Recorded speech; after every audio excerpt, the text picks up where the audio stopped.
समुद्र जितना खूबसूरत है उतना ही गहरा और रहस्यमयी। इसकी लहरों में अनगिनत कहानियां छिपी हैं, कुछ खुशी की, कुछ दुख की। और ऐसी ही एक कहानी है आर्थर करी की, एक ऐसे इंसान की जो दो दुनियाओं के बीच फंस गया था। उसकी कहानी भी समुद्र की तरह ही है, सतह पर शांत लेकिन गहराई में भावनाओं का तूफान लिए हुए। यह कहानी उस लड़के की है जो एक दिन समुद्र का राजा बनने वाला था, लेकिन जिसने अपनी जिंदगी का एक बड़ा हिस्सा समुद्र से नफरत करते हुए गुजारा। आइए आज हम उस सफर पर चलते हैं जहां हम जानेंगे कि कैसे एक साधारण सा दिखने वाला लड़का अपनी असाधारण नियति से अनजान था। कहानी शुरू होती है मेन के एम्नेस्टी बे लाइट हाउस में एक तूफानी रात से। बाहर समुद्र अपनी पूरी ताकत से गरज रहा था। लहरें चट्टानों से टकराकर आसमान छूने की कोशिश कर रही थीं। बिजली कड़क रही थी और हवाएं किसी भूखे भेड़िए की तरह चिल्ला रही थीं। लेकिन उस लाइट हाउस के अंदर, उस तूफान के शोर में एक नई जिंदगी की किलकारी गूंजी।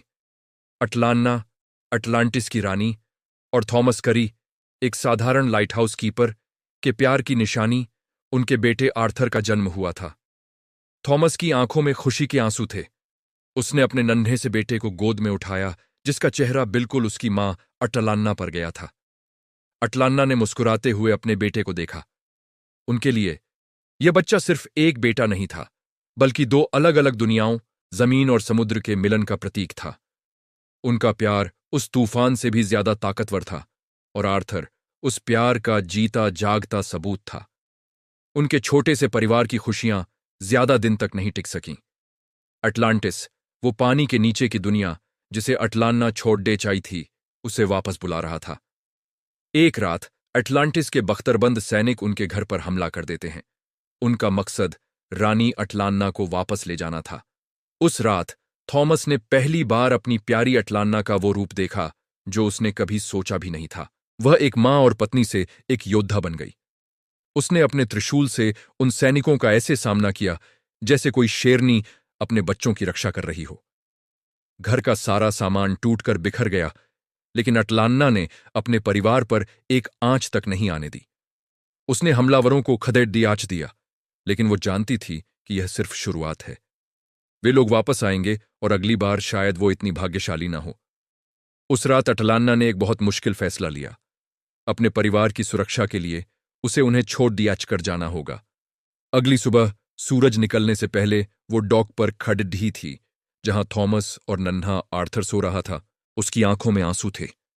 उसने सोते हुए आर्थर के माथे को चूमा, एक ऐसा चुंबन जिसमें एक मां का सारा प्यार, सारा दर्द और सारी दुआएं शामिल थीं। उसने थॉमस से वादा किया कि वो एक दिन जरूर लौटेगी, और फिर भारी मन से वो उस गहरे ठंडे समुद्र में कूद गई और हमेशा के लिए लहरों में गायब हो गई। थॉमस बस उसे जाते हुए देखता रहा। उसका दिल टूट चुका था। उस दिन के बाद से हर सुबह वो उसी डॉक पर आकर खड़ी डीडीछा होता, इस उम्मीद में कि शायद आज अटलान्ना वापस आ जाए। मां के जाने के बाद आर्थर की जिंदगी बदल गई। उसका बचपन अकेलेपन में बीता। उसके पिता थॉमस उससे बहुत प्यार करते थे, लेकिन मां की कमी कोई पूरी नहीं कर सकता था। वो दूसरे बच्चों की तरह नहीं था। वो घंटों तक समुद्र के किनारे अकेला बैठा रहता, लहरों को देखता, जैसे अपनी मां को ढूंढ रहा हो। उसे लगता था जैसे समुद्र उसे बुला रहा है, उससे कुछ कहना चाहता है। बच्चे उसे अजीब समझते थे। वो उसके साथ खेलते नहीं थे क्योंकि वो उनसे अलग था। वो अकेला था, अपनी ही दुनिया में खोया हुआ। उसे हमेशा यह महसूस होता था कि वो कहीं का नहीं है, न जमीन का न पानी का। वो बस दो दुनियाओं के बीच लटका हुआ एक अधूरा हिस्सा था। स्कूल में भी उसका अकेलापन उसका पीछा नहीं छोड़ता था। बच्चे उसे चिढ़ाते थे, उसे फिश बॉय यानी मछली वाला लड्डका कहते थे, क्योंकि वो ज्यादातर समय पानी के बारे में ही बात करता था।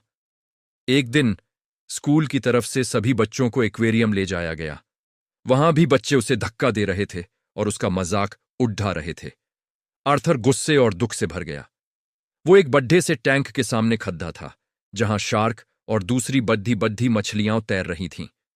बच्चे शीशे पर हाथ मारकर मछलियों को डरा रहे थे। अचानक आर्थर को बहुत गुस्सा आया। उसने अपनी आंखें बंद कीं और अनजाने में ही टैंक के अंदर मौजूद सभी समुद्री जीवों से बात करने लगा। एक पल के लिए सब कुछ शांत हो गया। फिर एक बड्डी सी शार्क तेजी से आई और शीशे से जोर से टकराई, ठीक उसी जगह जहां वो बच्चे खड़दड़े थे जो आर्थर को परेशान कर रहे थे। सारे बच्चे डरकर पीछे हट गए। उस दिन पहली बार आर्थर को अपनी एक अनोखी शक्ति का एहसास हुआ। वो मछलियों से बात कर सकता था। वो समुद्र से जुदा हुआ था। स्कूल में भी उसका अकेलापन उसका पीछा नहीं छोड़ता था। बच्चे उसे चिढ़ाते थे, उसे फिश बॉय यानी मछली वाला लड़देचका कहते थे, क्योंकि वो ज्यादातर समय पानी के बारे में ही बात करता था। एक दिन स्कूल की तरफ से सभी बच्चों को एक्वेरियम ले जाया गया। वहां भी बच्चे उसे धक्का दे रहे थे और उसका मजाक उड़ा रहे थे। आर्थर गुस्से और दुख से भर गया। वो एक बड्ढे से टैंक के सामने खड्डा था जहां शार्क और दूसरी बड्ढी बड्ढी मछलियां तैर रही थीं। बच्चे शीशे पर हाथ मारकर मछलियों को डरा रहे थे। अचानक आर्थर को बहुत गुस्सा आया। उसने अपनी आंखें बंद कीं और अनजाने में ही टैंक के अंदर मौजूद सभी समुद्री जीवों से बात करने लगा। एक पल के लिए सब कुछ शांत हो गया। फिर एक बड्डी सी शार्क तेजी से आई और शीशे से जोर से टकराई, ठीक उसी जगह जहां वो बच्चे खड़ीढे थे जो आर्थर को परेशान कर रहे थे। सारे बच्चे डरकर पीछे हट गए। उस दिन पहली बार आर्थर को अपनी एक अनोखी शक्ति का एहसास हुआ। वो मछलियों से बात कर सकता था। वो समुद्र से जुदा हुआ था। लेकिन यह एहसास खुशी से ज्यादा डर लेकर आया। वो अपनी इस शक्ति से डर गया। उसे समझ नहीं आ रहा था कि उसके साथ ऐसा क्यों हो रहा है। वो कौन है? वो इन सब से अलग क्यों है? उसने इस बात को एक राज बनाकर रखने का फैसला किया। वो नहीं चाहता था कि कोई उसे और भी ज्यादा अजीब समझे। वो बस एक सामान्य लड़डिचका बनना चाहता था, लेकिन वो जानता था कि वो कभी सामान्य नहीं हो सकता। यह आंतरिक द्वंद्व उसे अंदर ही अंदर खाए जा रहा था। एक तरफ उसकी शक्तियां थीं जो उसे समुद्र की ओर खींच रही थीं, और दूसरी तरफ उसका डर था जो उसे एक आम इंसान की जिंदगी जीने के लिए मजबूर कर रहा था। जैसे जैसे आर्थर बड्डा हुआ, समुद्र के लिए उसका लगाव नफरत में बदलने लगा। वो उसी समुद्र को अपनी मां के जाने का जिम्मेदार मानता था। उसे लगता था कि इसी समुद्र ने उसकी मां को उससे छीन लिया है। वो समुद्र के किनारे खद्दा होकर घंटों लहरों पर चिल्लाता, अपना गुस्सा निकालता। वो समुद्र को अपना दुश्मन समझने लगा था। उसके लिए समुद्र एक ऐसी जगह थी जिसने उसे उसकी मां से जुदा कर दिया था, जिसने उसके परिवार को तोड़श दिया था। वो एक बाहरी व्यक्ति की तरह महसूस करता था, एक ऐसा इंसान जो किसी भी दुनिया में फिट नहीं होता। जमीन पर लोग उसे अपना नहीं मानते थे और समुद्र की दुनिया से वो अनजान था और उससे नफरत करता था। इस तरह आर्थर करी ने अपनी जिंदगी की शुरुआत की समुद्र से, मुंह मोद कर, अपनी असलियत से भागकर। वो इस बात से पूरी तरह अनजान था कि जिस समुद्र से वो नफरत करता है वही उसकी असली दुनिया है। वो नहीं जानता था कि एक दिन वही समुद्र उसे पुकारेगा और उसे अपनी नियति को स्वीकार करना पड़ेगा। वो एक राजा बनने के लिए पैदा हुआ था, लेकिन फिलहाल वो सिर्फ एक खोया हुआ लड़देचका था जो अपने अतीत के घावों और अपने भविष्य की अनिश्चितता के बीच फंसा हुआ था। उसकी कहानी अभी शुरू हुई थी और आगे का सफर चुनौतियों और खोज से भरा होने वाला था। दोस्तों, यह थी आर्थर करी के बचपन की कहानी। अगर आपको यह कहानी पसंद आई तो वीडियो को लाइक करें और हमारे चैनल को सब्सक्राइब करना न भूलें ताकि आप उसकी आगे की यात्रा का हिस्सा बन सकें। धन्यवाद। लेकिन यह एहसास खुशी से ज्यादा डर लेकर आया। वो अपनी इस शक्ति से डर गया। उसे समझ नहीं आ रहा था कि उसके साथ ऐसा क्यों हो रहा है। वो कौन है? वो इन सबसे अलग क्यों है? उसने इस बात को एक राज बनाकर रखने का फैसला किया। वो नहीं चाहता था कि कोई उसे और भी ज्यादा अजीब समझे। वो बस एक सामान्य लड़देचका बनना चाहता था, लेकिन वो जानता था कि वो कभी सामान्य नहीं हो सकता। यह आंतरिक द्वंद्व उसे अंदर ही अंदर खाए जा रहा था। एक तरफ उसकी शक्तियां थीं जो उसे समुद्र की ओर खींच रही थीं, और दूसरी तरफ उसका डर था जो उसे एक आम इंसान की जिंदगी जीने के लिए मजबूर कर रहा था। जैसे जैसे आर्थर बड्ढा हुआ, समुद्र के लिए उसका लगाव नफरत में बदलने लगा। वो उसी समुद्र को अपनी मां के जाने का जिम्मेदार मानता था। उसे लगता था कि इसी समुद्र ने उसकी मां को उससे छीन लिया है। वो समुद्र के किनारे खद्दा होकर घंटों लहरों पर चिल्लाता, अपना गुस्सा निकालता।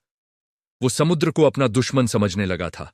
उसके लिए समुद्र एक ऐसी जगह थी जिसने उसे उसकी मां से जुदा कर दिया था, जिसने उसके परिवार को तोड़ दिया था। वो एक बाहरी व्यक्ति की तरह महसूस करता था, एक ऐसा इंसान जो किसी भी दुनिया में फिट नहीं होता। जमीन पर लोग उसे अपना नहीं मानते थे और समुद्र की दुनिया से वो अनजान था और उससे नफरत करता था। दोस्तों, यह थी आर्थर करी के बचपन की कहानी। अगर आपको यह कहानी पसंद आई तो वीडियो को लाइक करें और हमारे चैनल को सब्सक्राइब करना न भूलें ताकि आप उसकी आगे की यात्रा का हिस्सा बन सकें। धन्यवाद।